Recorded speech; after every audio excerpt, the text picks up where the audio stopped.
Hello busy people, ఇప్పుడు మనం చూడబోతున్నాము తలుపులమ్మ టెంపుల్. లోబా గ్రామంలో ఉంది. ఇది అన్నవరంకి తునికి మధ్యలో ఉంటుంది.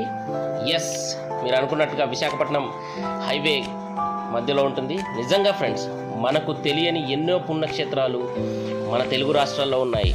అందులో తలుపులమ్మ దేవస్థానం ఒకటి. ఈ ప్రసిద్ధ క్షేత్రం చాలా తక్కువ మందికి తెలుసు. ఇది అన్నవరం నుంచి 20 కిలోమీటర్ల దూరంలో ఉంది. మనము సికింద్రాబాద్ నుంచి బయలుదేరితే సికింద్రాబాద్ నుండి మనము అన్నవరంకి కానీ లేదా తునికి కానీ ట్రైన్ టికెట్ బుక్ చేసుకోవాలి. తుని నుంచి అయితే మళ్ళీ వెనక్కి 10 కిలోమీటర్లు రావాల్సి ఉంటుంది. అన్నవరం నుంచి అయితే మనము 20 కిలోమీటర్లు విశాఖపట్నం హైవే తుని వైపు వెళ్ళవలసి ఉంటుంది. ఈ అందమైన ప్రకృతి వనంలో ఈ తలుపులమ్మ వెలిసింది. ఇక్కడ అమ్మవారు తలుపులమ్మగా పిలువబడతారు. ఎంతోమంది కోరికలను తీరుస్తూ సుందరంగా అందమైన ఒక పెద్ద కొండపైన దట్టమైన అడవిలో అందమైన ప్రకృతి మధ్యలో వెలిసింది. ఇక్కడ అమ్మవారికి భక్తులు ఎన్నో మొక్కులు మొక్కుకుంటారు. ఎన్నో కోరికలు తీర్చడం జరిగిందని కూడా వాళ్ళు చెప్తుంటారు. ఇక్కడికి భక్తులు ఉదయాన్నే తమ వస్తు సామాగ్రితో, అనగా పూజకు సంబంధించిన కొబ్బరికాయ అలాంటివి, అలాగే మధ్యాహ్న భోజనానికి సంబంధించిన సామాగ్రితో ఇక్కడికి వస్తారు. ఇక్కడ చాలామంది వంటలు చేసిచ్చే వాళ్ళు ఉంటారు. వాళ్ళు ఒక 1000 రూపాయలు 1500 తీసుకొని మంది చొప్పున వాళ్ళు వంటలు వండిస్తుంటారు మనకి.